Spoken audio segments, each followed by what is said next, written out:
It's so good, it's so good. Feels so good to me. It's so good, it's so good. I don't wanna stop now. It's so good, it's so good. Feels so good to me. It's so good, it's so good. It's where I wanna be. Something about it feels so right. So something that I can't refuse it. It's got me holding on so tight. And I don't ever wanna lose it. I gotta let this ride, y'all. I can't get enough. No, I can't get enough. I gotta let it ride. Touch that trick that make me go. I can't get enough. I gotta let it ride. I can't get enough of the magic touch that trick that make you go. It's so good, it's so good. Oh, I had to let that ride, family. It's so good. That's a group called Tuxedo. It's so good. What's going on, family? Welcome to another episode of the Tariq Elite Radio Show. I am your gracious host. My name is Mr. Tariq Elite, also known as King Flex. Y'all know who I am. Y'all know how I do it. Y'all know why I'm here. Today's show, ladies and gentlemen, is brought to you by the Runway Boys Flight Club. That's an international clothing company. It represents the traveling lifestyle. Now, this clothing company was founded in 2005. The Runway Boys, they started off as a group of active duty Air Force members, and they traveled the globe together, and they got their fashion swag on. So you need to go to runwayboys.com, and you spell boys with a Z. RUNWAYBOYZ, runwayboys.com. Get that fresh gear. Use the coupon code MEMORIAL at checkout and get 20% off on your purchase, ladies and gentlemen. Now, family, we're going to have people call up. I want to hear from the fam. We're going to chop up some real good game tonight. We're going to spit some of that good ism tonight. The phone number for all the people listening live is 818-850-5404. Call in with your questions. And we're going to take a real quick commercial break, ladies and gentlemen, so you don't touch that dial. We'll be right back after these quick messages. A system has been built for our people to practice group economics. Check out r-stones.com. R-stones.com is a network community for Black and African people to practice group economics. We are the rejected stones that all others refuse to build with. That's why the website is called r-stones.com. At r-stones.com, you can meet other people in your area or around the world to partner with and invest in businesses or real estate. Go to r-stones.com. What's going on, family? This is Tariq Elite Nasheed, and I'm going to be doing a live lecture in Philadelphia on July 5th, 2015 at the International House of Philadelphia. Now, that's at 3701 Chestnut Street, Philadelphia 19131. Doors open at 6 o'clock. It's going to end around 10 o'clock. I'm doing a live lecture. I'm going to be chopping up a lot of good games, so I want to see your face in the place. That's July 5th. International House of Philadelphia. Get your tickets now at TariqLive.com. That's TariqLive.com. Yo, check out my man Kevin Gentry and his website, BecomeRichFamousFast.com. Kevin has a one-on-one private school coaching website, and he will teach you everything you need to know about the game. And you can call him directly at 404-207-5640. Call Kevin up and he will teach you everything you need to know about being a true player and having real tight game. So check out BecomeRichFamousFast.com. You are now tuning in to the King of Game, Tariq Elite on Tariq Elite Radio. I am delivered. Oh, we're back. We're back right here on Tariq Elite Radio. Ladies and gentlemen, glad to have everybody tuning in. Don't forget, not only am I going to be in Philly on July 5th, I'm also going to be in Atlanta doing a lecture on July 11th. That's Saturday. Tickets go on sale next week for the Atlanta lecture. And I will also be in Detroit doing a lecture July 18th. You can get tickets for that right now and tickets for Philly at TariqLive.com.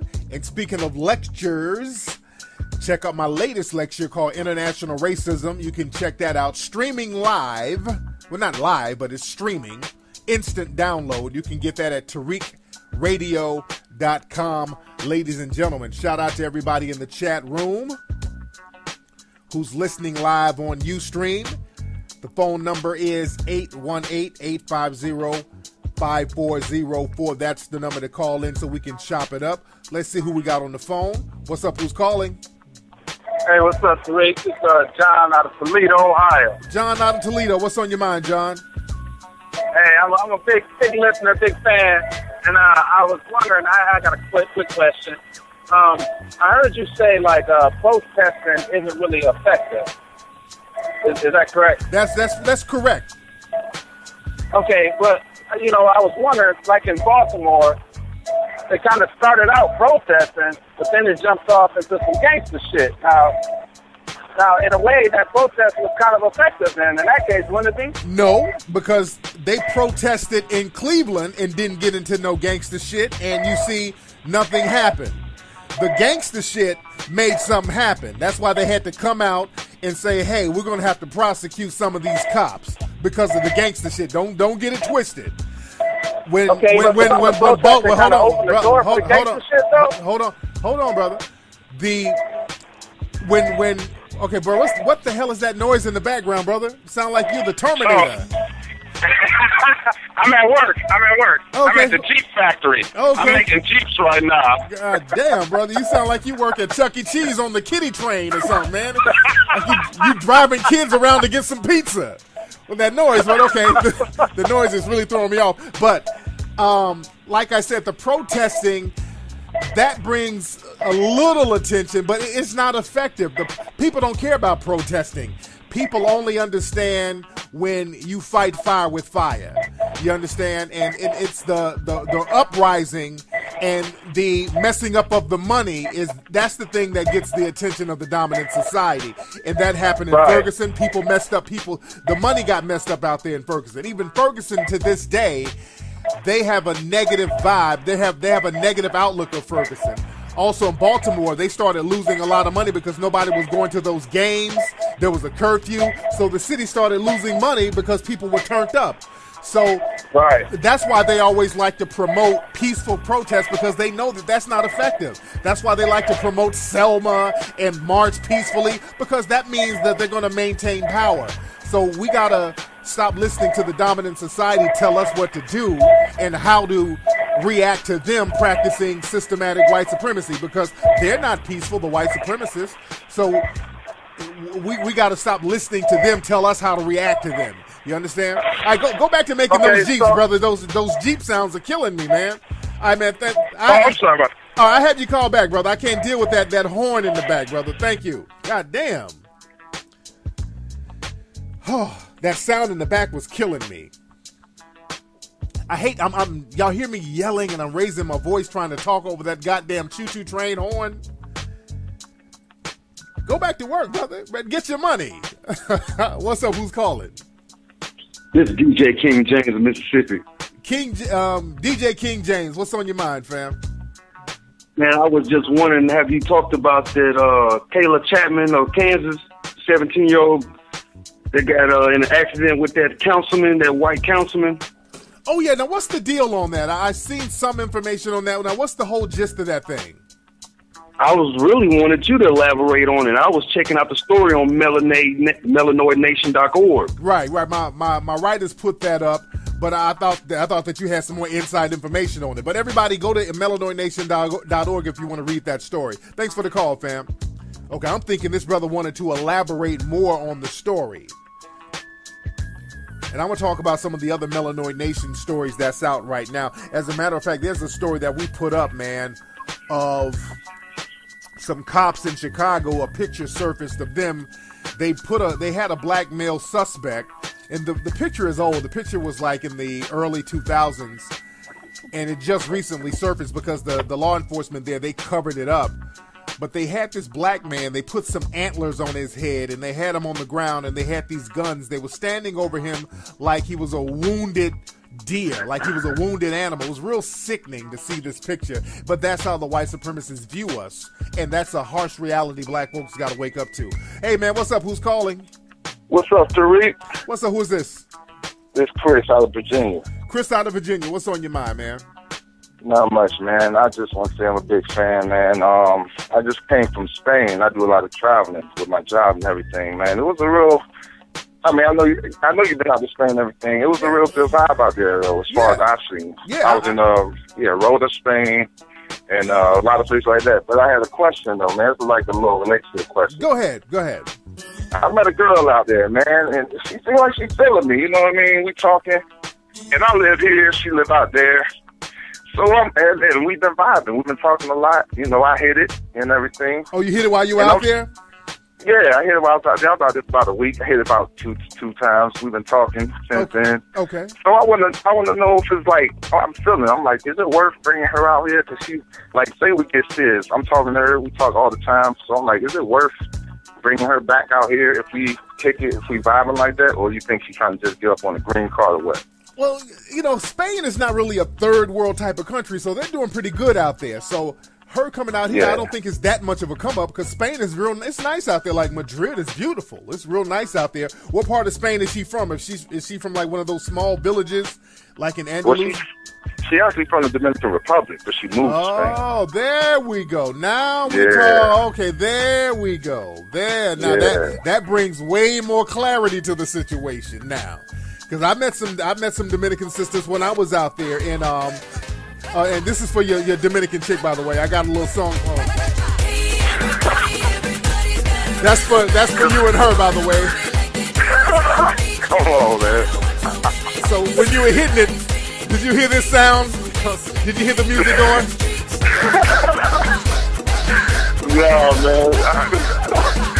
My nigga heard.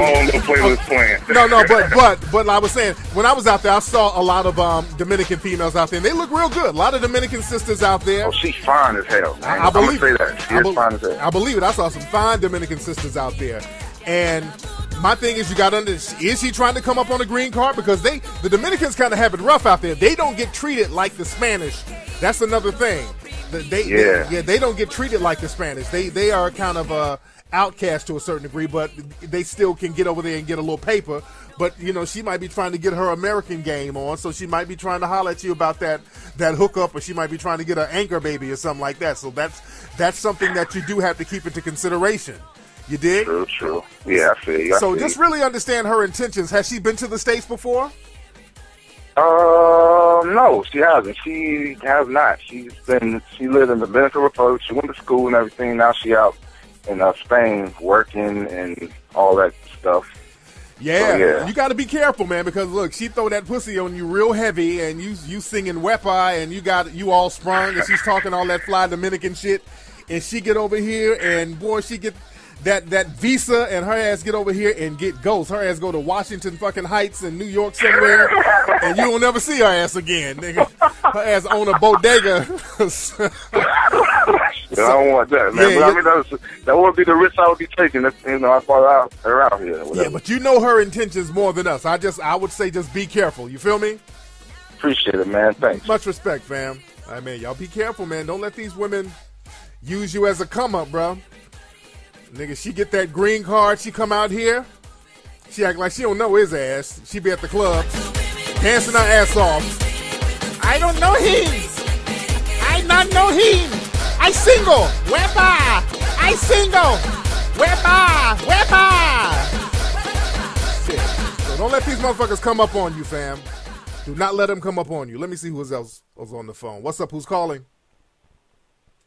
Hello? Yo, what's up, player? What's happening? Who is this? Am I on the radio? Nigga, yes. Who is this? What up, Sean? Who is this, man? It's Demetrius, nigga.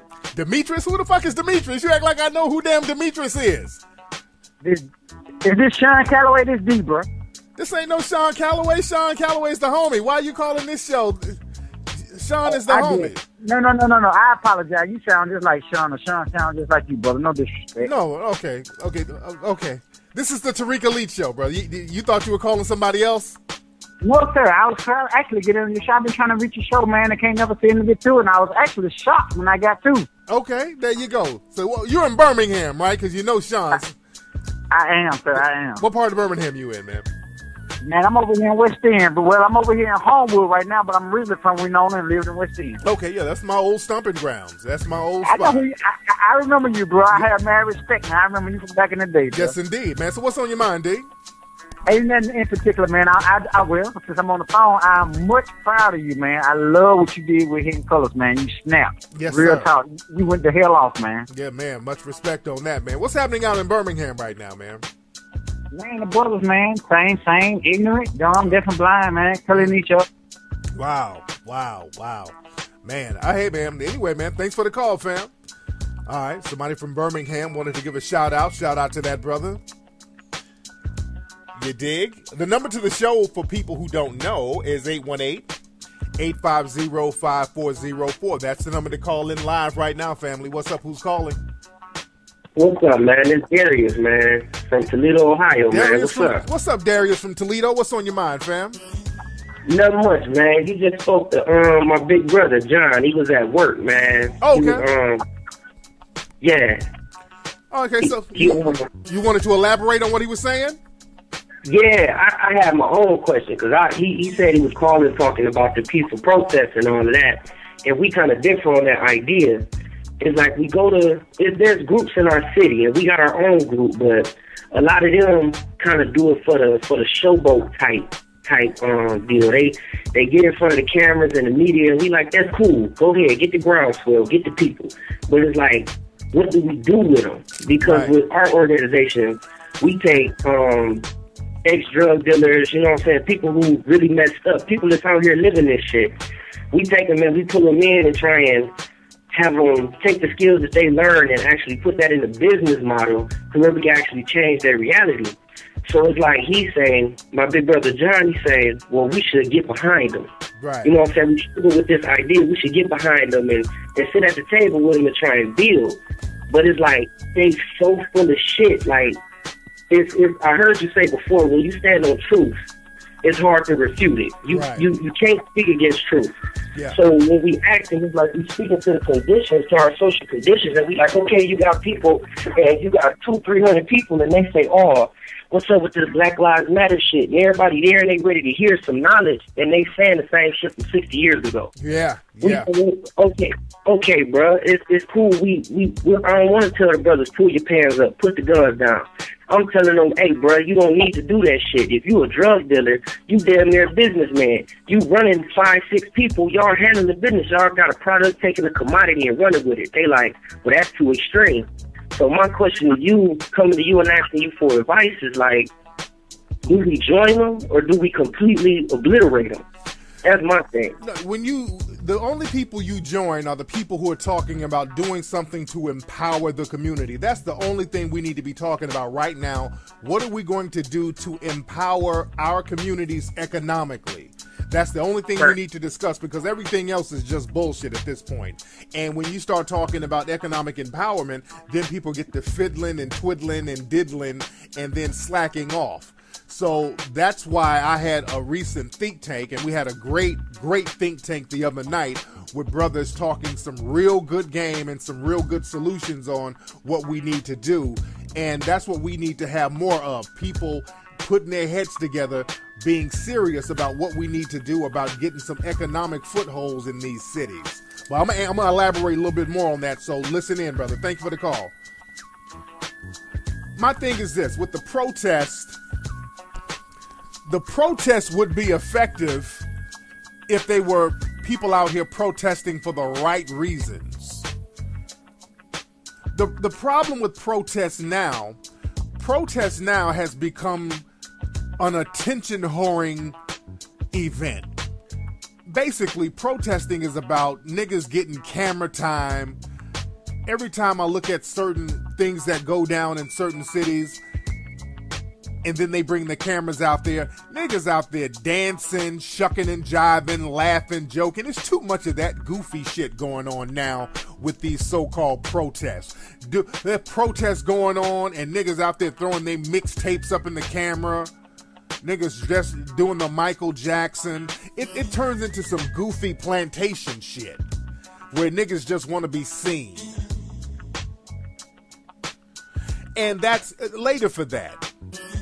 That's why they don't mind you protesting, because they know that black folks are attention starved. They know that most of us are just desperate for a little attention and acknowledgement by white mommy and white daddy. So that's why they'll say, go protest all day long. Go out there with your signs. We'll send little Don Lemonade out there to interview a couple of you. We'll have you yell and scream and all that attention whoring. And then once you get that out your system, you got what you wanted. We're going to go right back to the business of white supremacy. So my thing is, what are you doing to challenge and replace the system of white supremacy with the system of justice? That's what it all boils down to. So I'm not a big fan of just protesting all the time. I'm a big fan of getting together, putting your heads together with people in the community and figuring out ways to empower that community and figure out ways to trust each other to empower that community. That's why I'm going to be talking a lot about that on my Code of Conduct tour this summer. Go to TariqLive.com to get more info on that. Let's see who's on this phone. What's up? Who's calling? Hi, this is Kiara. Hey, Kia, how are you, love? Hi, I have a question. Go ahead, Kia. It's a relationship question. Good, no problem. Okay, so I start dating this guy, and everything goes great. I knew him for a long time, and we recently reconnected. So he takes me on this trip to Mexico, pays for the whole thing, flies us out there, pay for the food and everything. So when we get back to Atlanta, and he tells me he used the money he was going to use to get an apartment on the trip. So this is even after I had told him I'm going to be his girlfriend. So now we're wait. Let's back up a little bit. Let's back up just a little bit. So before y'all went to Mexico, y'all were not boyfriend and girlfriend, or did y'all establish that you were boyfriend and girlfriend before you went to Mexico? No, only after Mexico. Okay, so after Mexico, y'all said, okay, well, look, we're a couple, because he basically beat up the taco, so to speak, when he was out there in Mexico, right? Yeah, he had asked me on the last day after, he been paid for the trip and, paid for everything. So we get back to Atlanta. No, wait, I want to know, but when y'all were in Mexico, what part of Mexico y'all go to? Cancun? Yeah. Okay, very nice spot. I've been there. So y'all got it in. Y'all got busy. And y'all had relations. Was that the first time y'all had relations when y'all went to Mexico, or have y'all had relations before then? No, we didn't even have relations. That's the thing. Wait, he didn't hit it in Mexico? No. Man, hold on, Kia. Hold on. A brother done took somebody all the way to Cancun. You out there going to Carlos and Charlie's, buying them tequila shots. He's buying you all types of burritos and enchiladas and rice. And y'all walking on the beach, getting drug deals offered to you by the Mexicans out there. I've been out there before. I know how they get down. And because I had told him I wanted to wait a few months, and he said, he's cool with it. Okay, but look. So will I be in a relationship with him? Okay, what did something happen out there? And wait, Cancun is very romantic, especially at night. Y'all had some drinks up in you. Something happened. I mean, he went down. Thank you. There we go. There you go. There you go. That was okay. There you go. That was it. All right. Now he ate more than one taco. Got it. Okay. So you probably went down on him too, but you're trying to play the little good girl. He had a taco. You had a burrito. All right. So so you got back to Atlanta, and what happened? He tells me that he used all his money that he was gonna. He's supposed to be moving into a new apartment. He said he spent the money that we went on the trip. Well, he spent the money that he was going to use on the apartment on the trip. Okay. So now I have my own apartment. And he kind of lingers around, making me feel guilty, like I should ask him to move in. And so now I'm trying to question, is he really looking for help or a relationship? This nigga sound like he's looking for a roommate. That nigga was he was eating coochie for shelter. That nigga was eating coochie to get a roof over his head. I feel like I was bamboozled into a relationship because I'm thinking like he's financially secure. We get back, now he's sleeping in his studio. Oh damn! Making a mixtape. Oh damn! So you had a low key dusty nigga who probably won a trip to Cancun from doing a goddamn timeshare tour or something. And I just need to know what should I do, because... Now, whatever you do, don't move in. Don't let the dude move in. Don't let that happen. Oh, no. Yeah, and don't let him guilt trip you talking about he spent his rent money and all that, the money he was going to move in, because you didn't ask him to take you to Mexico. I'm assuming. Exactly. I'm assuming. I didn't. Yeah, he volunteered that. So don't let that nigga bring over his toothbrush and his wave cap and all that old shit and try to post up in your spot. You got to kind of let him know that I think you need to kind of back off a little bit, because now dude sounds like the dusty nigga trying to get the little come up on. He's trying to... he was looking for a person to call his girlfriend, so now he can save money on his little rent and spend on his mixtape and all that old shit. So he's trying to and it seemed like he's getting really clingy, because, like, if I don't text back in 2 hours, he would send, like, 4 text messages, and, you know, he's a little insecure. Oh, Lord. Now, have y'all never had sex yet? Oh, no, not yet. Okay, now, because if you get this nigga some ass, man, how is he going to act now? If you really give him some ass, you know, because he done lick you, and I know you done suck But something. the thing is, I knew him, like, for years, since college, so now... That don't mean nothing. No, it's like, knowing somebody and being in a relationship with them, two different things. People are totally different when they're in a relationship with you. You see a whole different side of people once they're in a relationship with you. You understand? So with this dude, you're going to have to slow it down. You're going to have to really, really slow it down and see what this guy's agenda is. Because now when dudes start using the whole guilt trip game on you, that's something you got to watch out for. You understand? Because that's very deceptive and that's very manipulative. When people say, oh, I spent all my rent. I spent my rent money taking you to Cancun. I ain't got nowhere to stand. That sounds like a whole drama drag game that man had going on. And rent ain't that much. Y'all in Atlanta, man. Rent ain't that much. What the fuck does this nigga do? He needs to be out there grinding. Rent is not that much in Atlanta for a motherfucker to be on his ass. How old is he down there? How old is he? He's 28 and I'm 25. Okay. Well, again, like I said, I would say just kind of watch and see where he's really, really coming from, and he's already sounding clingy. So you just pump your brakes a little bit. And don't move too fast with this, because you might be, he probably licked some confusion in you. You know, and sometimes when you let a nigga go down on you, they'll lick a little confusion in you. You don't know how to think. So kind of get clarity. Yeah. Let the man get his mouth off your ass for a little while, and then think about the situation before you jump in it. All right? Okay, thank you. Thank you for the call, young lady. I think they might have done something. You know, when women say, "Oh, we ain't do nothing," but when you keep probing, well, he went down on me. It always happens like that. I love when women try to act like they ain't do nothing. I've been to Cancun, man. Cancun is romantic. It's something in the air that makes you bend over and bust it open. I know something happened. Something got ate or licked and sticked something. You dig? You ain't going all the way down there to Mexico and ain't doing nothing. And I think he might have put the tip in. All right, let's see who's on the phone. What's up? Who's calling? What's up? What's up? Who is this? What's up? This is D Block, Columbus, Ohio. What's up, D Block from Columbus? What's on your mind, fam? Hey, man, I just wanted to kind of chop it up with you for a sec. With all this racial tension that's going on, man, it doesn't seem like interracial dating seems to be the business right now. I say that because I'm married to a white woman, and I get a lot of dirty stares and shit, but I'm not cooning, you know what I mean? Like, I just, my girl donated to Hidden Colors and shit. Like, we watch all the stuff, we down with the movement and everything, but it doesn't really seem to be a place for, people who are conscious, but, I happen to fall in love with a white chick. I don't even really... Before her, I never really even dated white chicks. Right.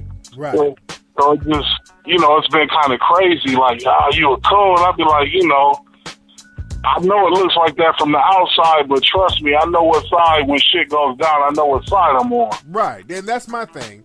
I don't knock anybody for who they date as long as you're not confused. Because a lot of times when black folks date interracially, we get real confused.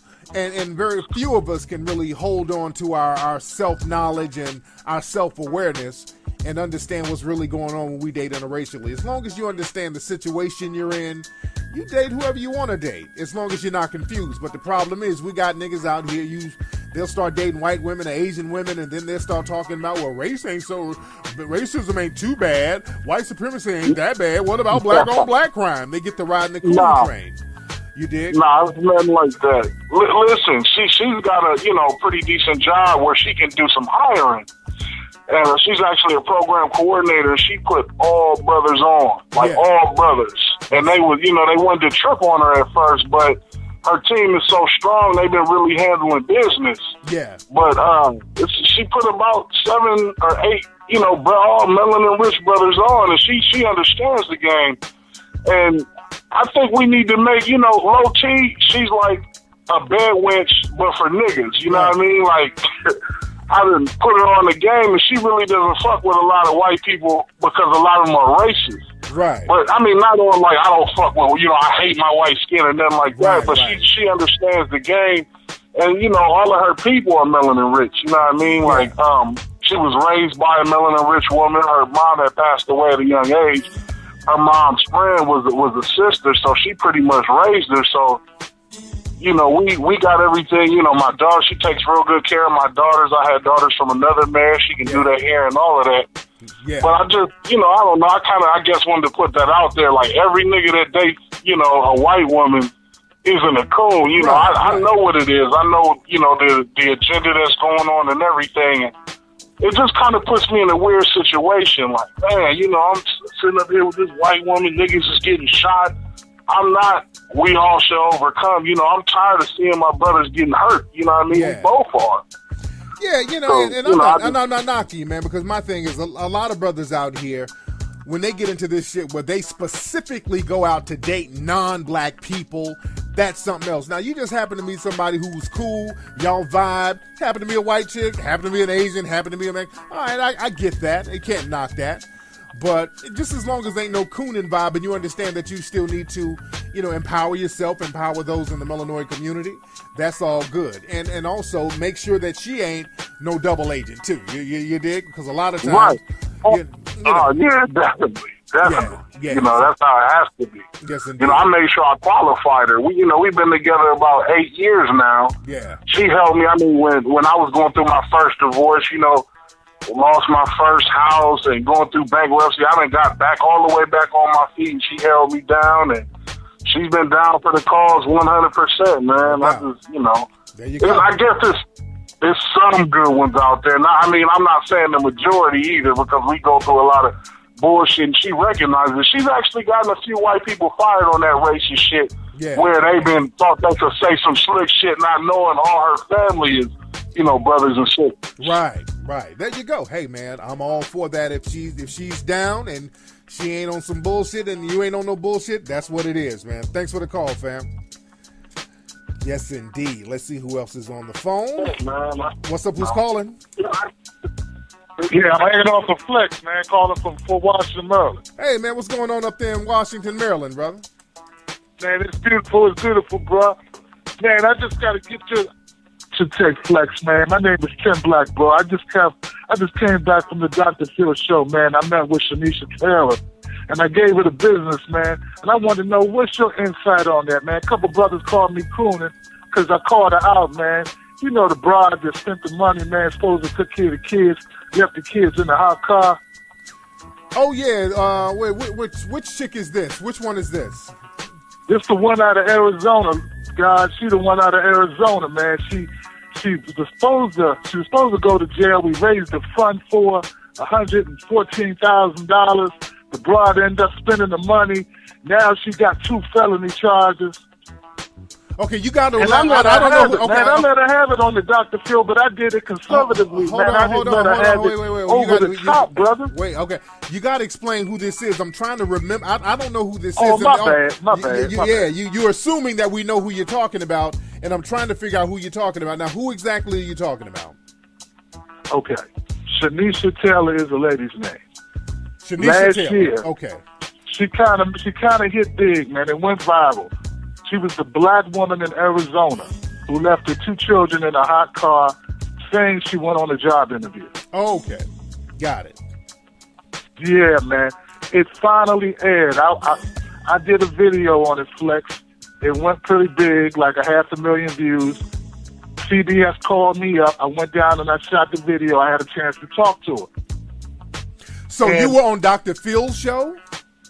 Dr. Phil's show. It just aired last week, man, last Thursday. And what did you say on Dr. Phil? Man, I asked her point blank. I said, look, we raised money for you to help you get on your feet. We wanted you to take care of the kids. You didn't. What's your explanation for it, basically? And she started giving me all the, you don't understand. It was only $100,000 and they wanted me to put this amount of money up. This woman actually said, Flex, I got 3 kids. I didn't want to put the money up because more than likely they're not going to go to college anyway. They're not going to want to go to college. Okay. Now, who got the money? Who raised the money for her, actually? Who did the money raising and all that stuff? A white lady by the name of Amanda Bishop heard about her story on TV. She started a GoFundMe Now program. All right. Yeah. Okay. So it was done out of people all across the country, man, just gave money to support this lady. I'm surprised you don't remember that mugshot, man. She looked like somebody stole her Christmas. She was crying in the mugshot. Okay, I remember that. I remember that now. Yeah. Now, what I would say to you is that I don't think that you should have went on television and y'all did all that bickering. See, y'all falling into the hands of the white supremacists. We're going to have to get codes, and that's part of the new code, brother. We're going to have to get codes like the white supremacists do. They don't get around black folks or other people and bicker with each other. They don't get around other people and even disagree with each other. Even when somebody's in the wrong, they keep their mouths shut. But with us, they will get us and put us in the room, put us in front of millions of people, and have us going at each other's throats. So don't ever do that again. That's part of the code. Because we're going to have to start keeping our mouths shut when we have internal differences and internal beefs. That's a new code that we're going to have to adopt because it's non-constructive for us to get out there and just kind of showboat for the world and say, hey, look, you ain't shit for spending that money. No, that's inappropriate. If we get on television, we get that kind of forum, we need to start attacking white supremacy. That's what we need to start hollering at. Because they will give us big money, and not even money, they will give us all the attention in the world to throw each other under the bus. And that's something that we're going to have to stop doing immediately. Now, I totally disagree with that sister fucking off the money. That's why if it was a setting where there was other black folks and we're talking privately or on my show or whatever, then I give you the business. Because I give black folks the business all the time on my show because this is like a family thing. That's the thing, though. But so you wouldn't give you. Now look, she has 2 black children. So you're saying I can't speak to her about abusing her black children unless I do it in a private setting? Or do it on your own show or whatever. You did, but getting around white folks, sitting up talking about how she ain't shit and what she ain't doing. Well, that ain't exactly what I said. But I'm just saying. You get what I'm saying. Don't ever get around white folks and start throwing another black person under the bus. Under no circumstances do you do that. Because the white supremacists sit up there smirking because you're doing their dirty work. There's a reason why they get you to do it. Because they get to hide behind you. If a white person got out there and said, oh, you degenerate mother doing that to your kids, they would look like a racist. The racists that they are. But what they do, they will get a black person to do the dirty work for them, and they hide behind you. We're going to have to stop being shields for the white supremacists. You understand that, brother? I understand what you're saying. I disagree with it, though. Tell me how you disagree. I disagree. Tell me how so. I disagree because I feel that if I held this woman up publicly, if I supported her publicly, and if I question her actions, I should be able to I can big her up publicly, make videos to support her publicly, but now you're saying I can't question her publicly. And I think she's already in the public space. It's not like I dragged her to the show. She got a free ticket to LA too. But basically, man, y'all just doing shit for attention. There's no rhyme or reason. What did y'all get out of it constructive? I got an opportunity to promote my show and also voice my opinion. Basically, attention. Same thing she gets out of. Attention, man. That's the thing. Black folks, y'all got to stop just doing shit for attention. We do anything just to be seen. Oh, well, I got promotion for my show. Just to be seen. This a business. It's not a business. It's not even a business. Seen. What you mean? It's not even a business. Your radio show that you hold attracts many people. It does. I don't think you're doing it just to be seen. You're doing it you got a point of view. But I'm not just doing or saying anything just to get listeners and hits. That's the thing. And I'm not. Now you getting me mixed up with other people now just because, I'm just trying. Other than you getting attention, what constructive did you get out of it? I've been working at this for years, man, doing my videos and doing. Getting my message out. Black folks, man, we gotta have I speak up on news related. I mean, I've done like hundreds of videos. She just happens to be brother. That video where we just doing CBS shit. called me, but they could have called me for my Tamir Rice. They could have called me for my John Crawford. Sound like you're just trying to get attention, brother. Sounds like you were just trying to get attention, brother. Sounds like some low key attention whoring there, brother. Yeah, you understand? It's like, I'm just glad to be seen. It's that type of shit, which is non-constructive. They'll put you on television to do some non-constructive shit as long as you don't challenge white supremacy. I get offers to get on TV all the time. And I turn it down if they're not going to let me talk about some real issues. If they want me to sit up and bicker with another black person, I ain't doing that shit at all. That's why I've done international television. And when I get on there, I'm talking about white supremacy. If we're going to talk about race, and that's a very taboo thing because they don't let you on American television if you do that. But black folks understand if you're ready to throw another black person under the bus, they'll give you all the airtime you need. And a lot of black folks are glad to do that because they get attention. You got to get off that, brother. I can't co-sign that, sir. Wow. You feel me? Hey, man, I appreciate I feel what you're saying. I appreciate your opinion. There you go, man. I just want you to feel me, brother. This is just constructive talk, man. We just got to get a code because the white supremacists, they don't do that. They don't throw each other under the bus in front of us for no circumstances. Nobody white that I know of they said anything negative about that judge that let the cop go who shot those folks 130-something times. Nobody in the white community is really throwing Zimmerman under the bus. Nobody's throwing Pantaleo under the bus. So they have a code of conduct, and we got to get the same kind of code of conduct. But thanks for the call, fam.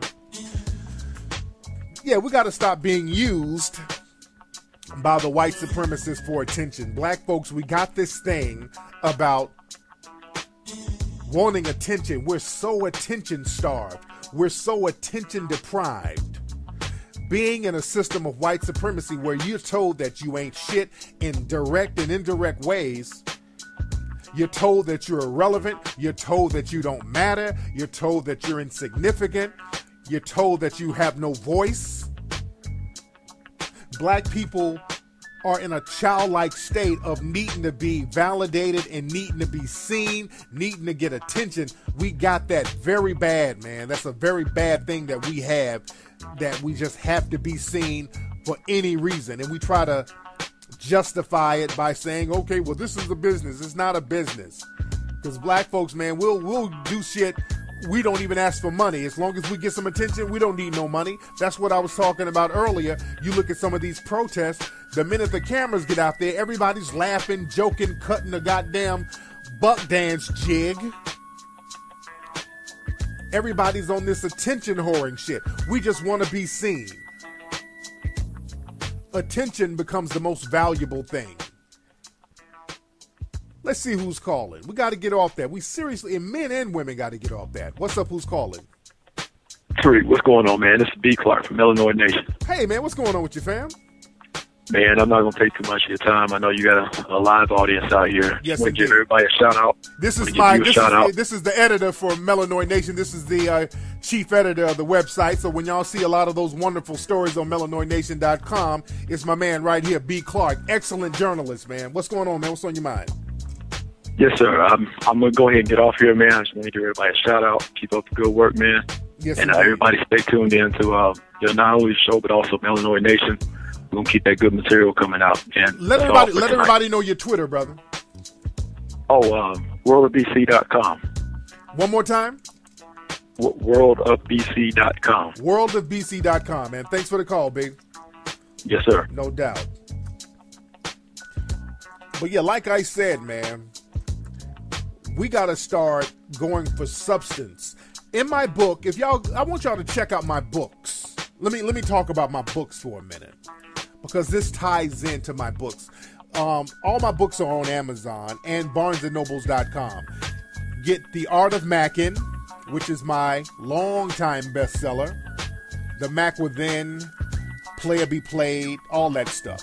Now, my book, Player Be Played, I talked about how attention is a motivating factor for a lot of women. The need to get attention is a motivating factor for a lot of women.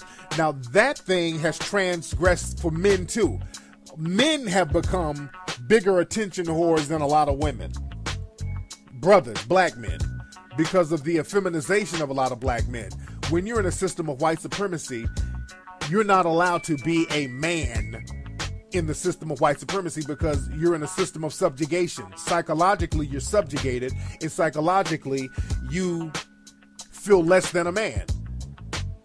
You are in a either childlike state, a man-boy-like state.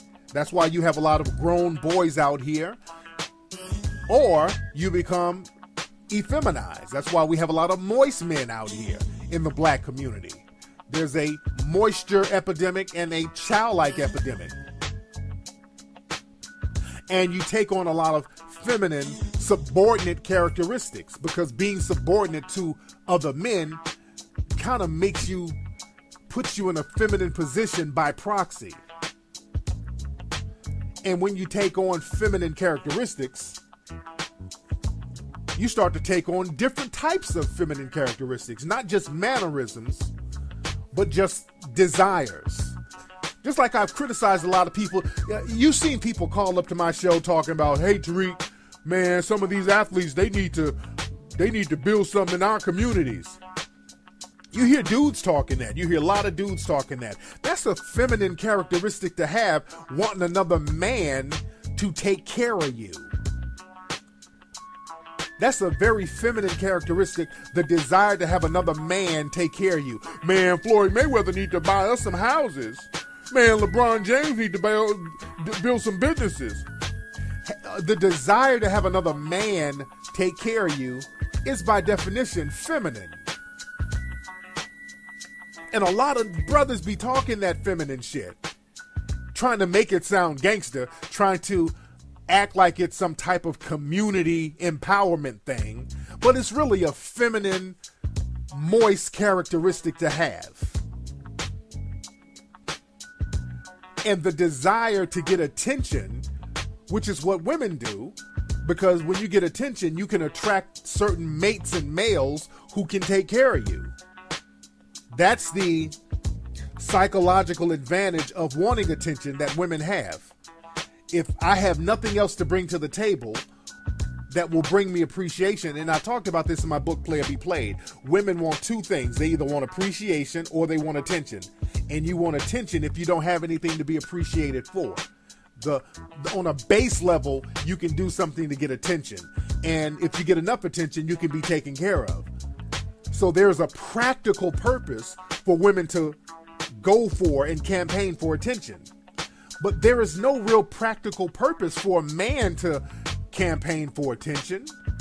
There's literally no purpose for it. There's no real rhyme or reason for it, and it's very non-constructive. So when dudes do a lot of dumbass attention whoring shit, it really rolls you back as far as progress, because there's no rhyme or reason for it.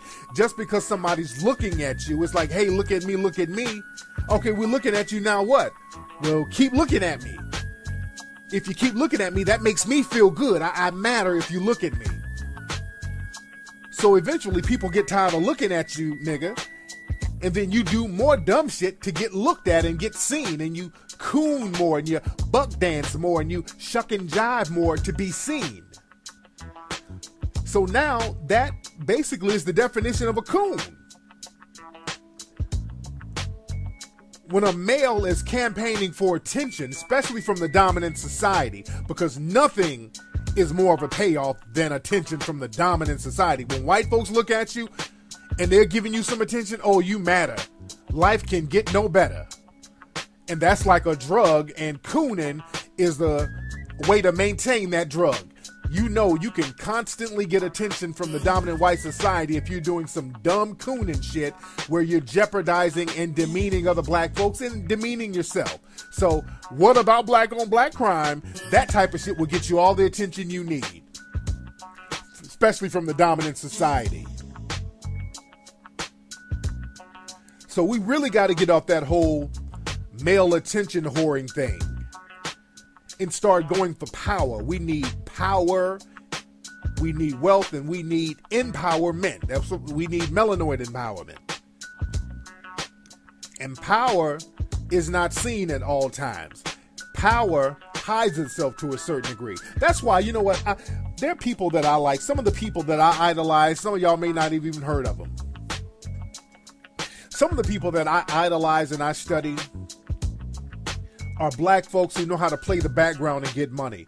One person, I mentioned his name before on the show, there's a promoter named Al Heyman. Now, he promotes for Floyd Mayweather and other boxers, but Al Heyman, he's been in the business for a long time. He used to promote concerts. I want to say he was the manager for Frankie Beverly and Maze from back in the day. So Alan Heyman's, he's been promoting shows, and he's a real big black promoter. Real low key though. The dude barely has any pictures out there. You can rarely find pictures of Al Heyman. People in the industry know of him, but this guy's real low key, real under the radar. And he got into the boxing promoting game, and this brother makes money hand over fist, and he helped Floyd Mayweather make money hand over fist. So Al Heyman is the dude, and he's real low key, real quiet about how he gets down. Those are the kind of folks that I like to rock with. They ain't trying to be seen. They ain't trying to buck dance. They're trying to stack paper, get money, be low-key, and be empowered so they can call shots. That's the name of the game. Now, my man brought up the fact, he was like, well, your show is popular. You're popular. You know, I'm a popular person. And it's almost, I don't want to say it's by accident. It's like, people just like to hear what I have to say. I've never actually gone out and said, hey, everybody listen to me. My whole career has been basically people asking me my opinions, and I give it, and people just kind of gravitate to it. So I don't want to say it's an accident, but if you have something real fly to say, people will just naturally gravitate towards you. Just like with my lectures. Most of my lectures sold out. They sell out. Most of my lectures sell out. We rarely do any promotion. But people just like the realness, and they like the vibe, and they like the energy, and they come on through. So I don't have to buck dance and coon and shuck and jive to get an audience. If you keep it 100, people fuck with you.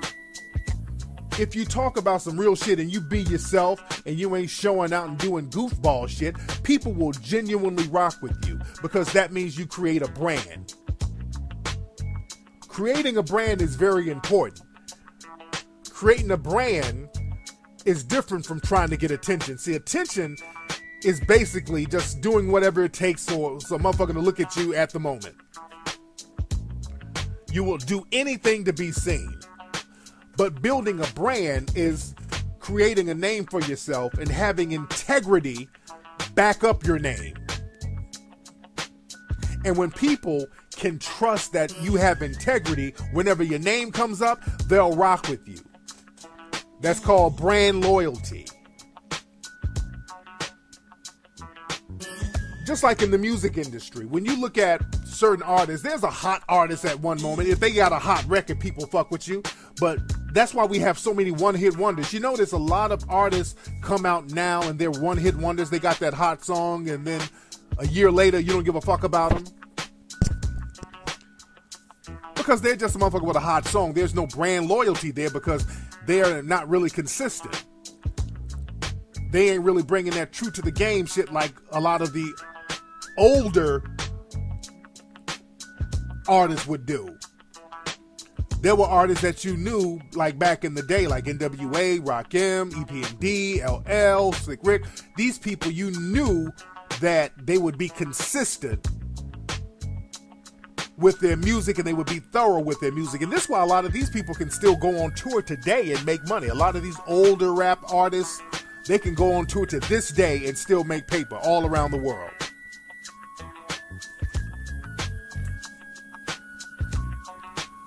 But the thing is, man, you got to create a brand, and people have to trust your brand. And people trust your brand by you being yourself, you being true to your game, you being a person of your word, and you're doing everything with integrity. And that's some shit that we miss a lot of times. We go for the quick buck or the quick attention grab. And sometimes you ain't got to be seen all the time. Everything ain't about you being seen. Because people try to pretend being seen is going to somehow translate into money. Niggas will give up money to be seen.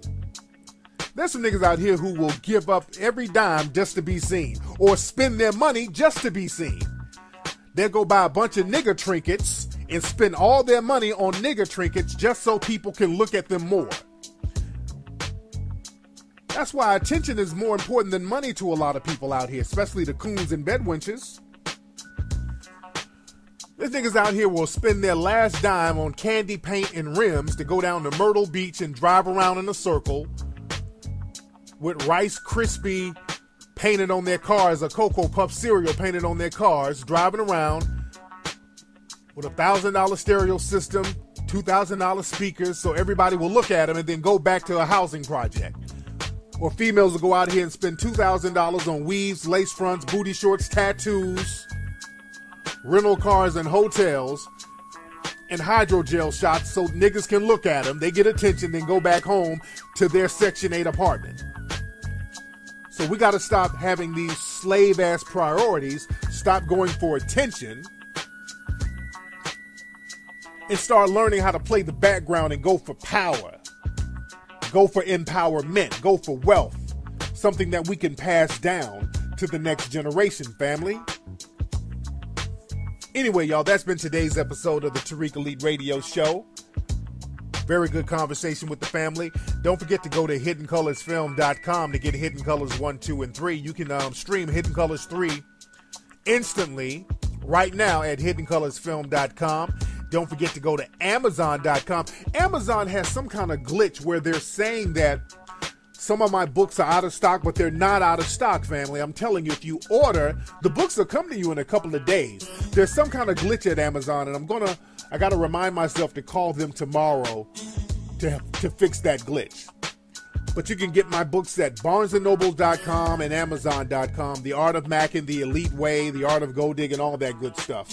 And don't forget, join me live on tour, TariqLive.com. I'm coming to Philly, July 5th, coming to Atlanta, July 11th, coming to Detroit, July 18th. I want to see your face in the place, family. It's going to be real. Anyway, y'all, I'm going to holler at you guys. I'm going to see you on Ustream this Sunday. Peace.